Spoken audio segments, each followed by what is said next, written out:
Hello everyone and welcome. Today we are going to be doing a quick overview and walk around of my 2013 Dodge Charger SRT8. I've owned this vehicle for the last 3 years and it has been an amazing ownership experience. I have done some modifications that we will briefly discuss.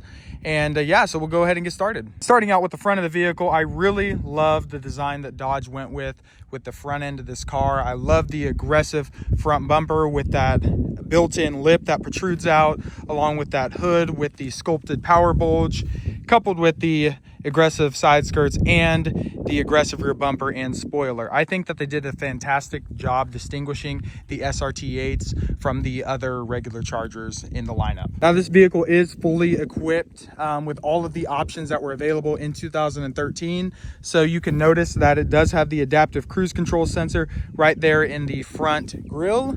And it is kind of interesting looking at that. A lot of people that don't know these cars look at that and they're like, what is that? Is that a third fog light? But no, it is for the adaptive cruise control system. So starting out with the front, I did go with some headlight tint. I didn't tint the entire headlight because I wanted to not have, diminished light output. So I just went with the tint that tints the turn signal and the side marker there. I am running some 5-spoke Hellcat replicas with some Firestone Firehawk Indy 500 tires. A great tire, by the way. I love the trad pattern look and they perform pretty well and they are relatively affordable compared to a lot of the competition. I also went and swapped out the 4-piston Brembos that these cars come with for the 6-piston Brembos off of a Hellcat. And so I am running the 6-piston Brembos in the front with the 15.4-inch rotors, and I'm running the stock 4 pistons in the rears. And I went with Power Stop Extreme pads on the front and rear, along with the drilled and slotted rotors, and Stop Tech braided stainless steel hoses. And running upgraded brake hoses is a modification that a lot of people often overlook. And let me tell you, it is definitely worth the investment. The pedal feel on this car is insane. I've never driven a car with better brakes, especially considering how heavy this thing is. It really does stop on a dime. And making our way down the side of the vehicle, like I said, it is fully optioned, so it does have the power sunroof, and I am running window tint all the way around. As you can see, I do not like fishbowls. I cannot stand fishbowls, actually. So I definitely made sure to get this thing tinted out. I also went with some LED side markers in the rear. I think it does a great job blending in with the rear taillight of this car. And definitely a small modification, but I feel like it makes a big difference. And moving on to the rear of the car, I am running obviously the taillight tint.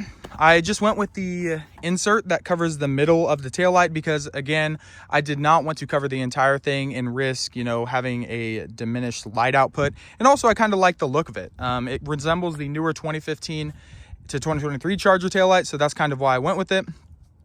I also debadged the rear trunk lid, so the Charger is gone along with the Dodge lettering, and I just kept the SRT8.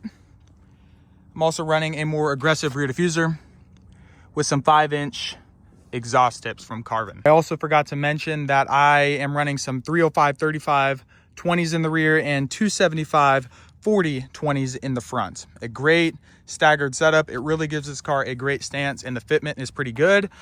I would like to lower it, especially lower the rear to match the front. However, I am worried that since these wheels do poke a little bit, that I would definitely be rubbing my rear fender, and I do not want that.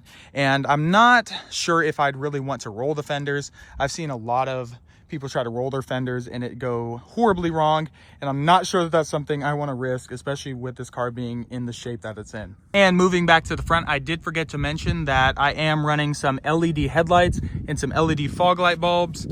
These come stock with HIDs. However, I felt like the lighting output was not exactly what I was looking for, and the fact is that HIDs, when they go out, they're very expensive and you have to replace them in pairs. And I was like, you know what, I'm just kind of done with the whole HID thing. I bought a plug and play kit that allowed me to swap the HIDs over to LEDs without having to do anything with the wiring. It uses the stock headlight housing, the ballast, and everything. It's just pretty much plug and play.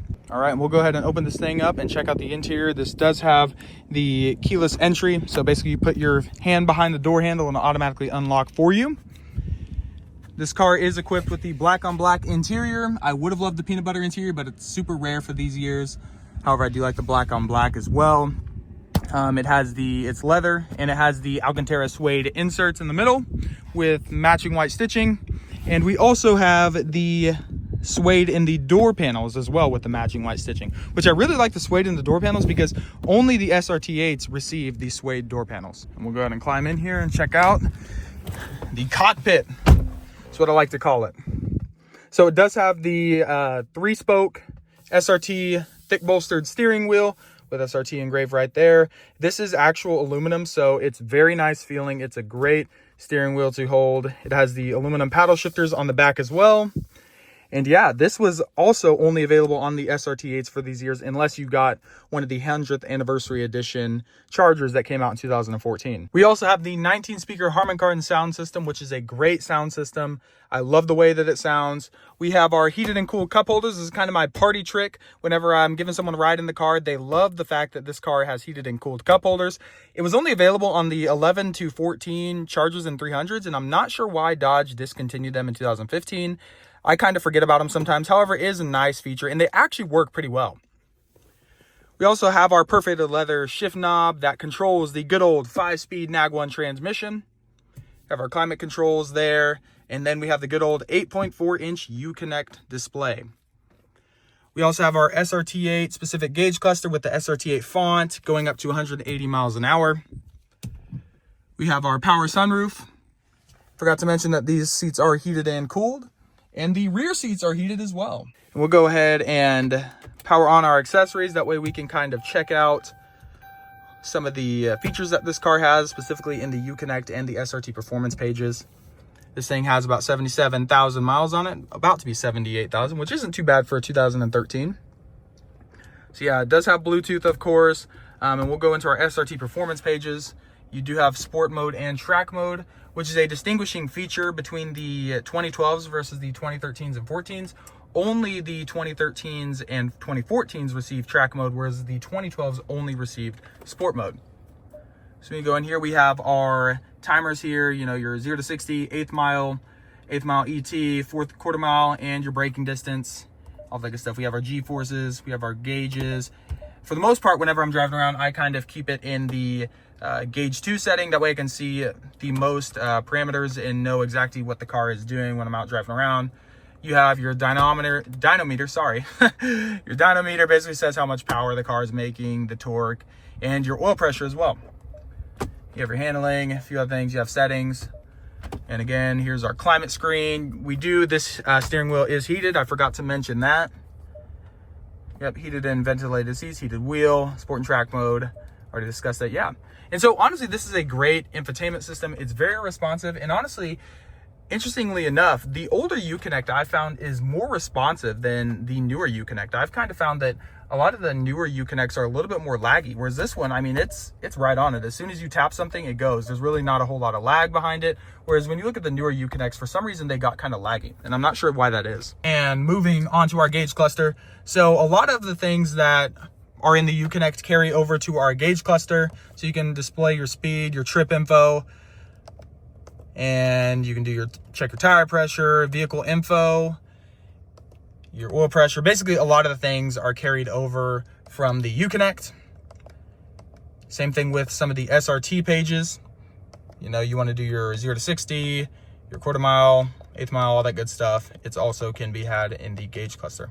For the most part, I keep it on the vehicle speed, and you can see my fuel economy is not the best. We like to have fun in this thing, so we just kind of ignore the fuel economy part of this car. And something I've never understood is when people love to dog on these interiors and say that they're not good interiors, they're cheap, they're plasticky and whatnot. I mean, of course they are, but when you look at the other competition, you know, back in 2013, their interiors were plasticky as well, and they were actually way worse and didn't come with nearly the amount of features that this interior comes with. I mean, if you look at the Corvette, Mustang, Camaro's interiors, I mean, the Camaros came with a Cobalt steering wheel or a Chevy Malibu steering wheel. You know, like their interiors were filled with way more plastic. Their infotainment screens were not nearly as intuitive. And I think that they just had way worse interiors than these cars did. They don't have heated and cooled cup holders. They don't have heated and cooled seats. They don't have sunroofs. I mean, the Camaros do, but These cars had a lot of more features than the competition did during the time, and ultimately they were way more ahead of their competition during the time. Now, of course, the competition has caught up and their interiors are really nice. New Camaros aren't made anymore, but the newer Mustangs and Corvettes interiors are great. However, when you compare year to year, I think that these Chargers and 300s had pretty much the best interior out of a lot of the domestic performance vehicles. All right, so now that we've went over the interior a little bit, I'm going to go ahead and pop the hood and we can discuss some of the performance modifications that we've made. And here is the heart of the beast, the 6.4 liter HEMI V8 engine.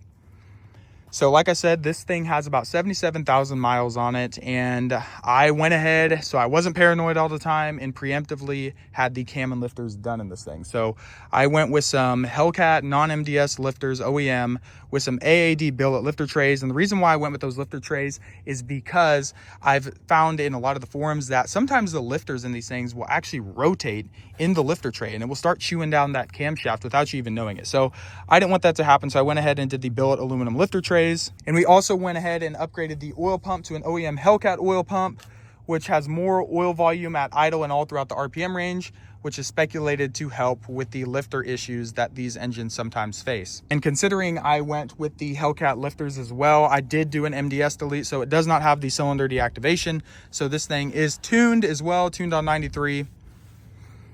And I did some stainless works long tube headers with high flow catted mid pipes, routed through a muffler and resonator delete. So I will get ready to start this thing up for you, but let me tell you, this thing is loud. So we'll wait to do that in a second. I found this little thing over here to cover the ABS module. I think it just makes the engine bay look a little bit better. We have our UPR catch can. We have our strut tower brace. We have the Mopar cold air intake. And I had this piece 3D printed that would cover the gaps. I could run weather stripping all the way around the intake and get a good seal up against the hood.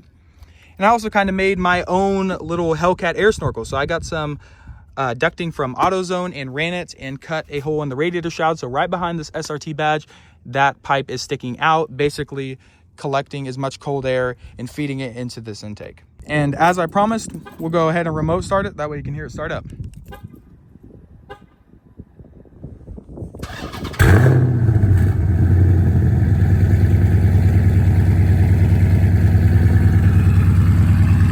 Like I said, this thing is pretty rowdy.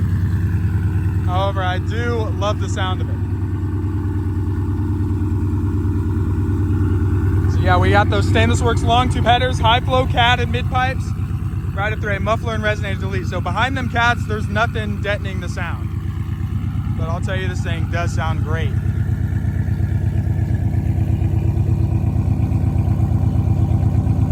So there you have it, everyone. Thank you all for watching my overview and walk around of my 2013 Dodge Charger SRT8. If you'd like to see more automotive content or more content around my 2013 Dodge Charger SRT8, please make sure to drop a like and subscribe. And let me know what you think of the car in the comments, or if you have any other video ideas, drop those in the comments as well. And also feel free to follow me on Instagram and TikTok. I do post consistently there as well. And I will see you guys in the next video.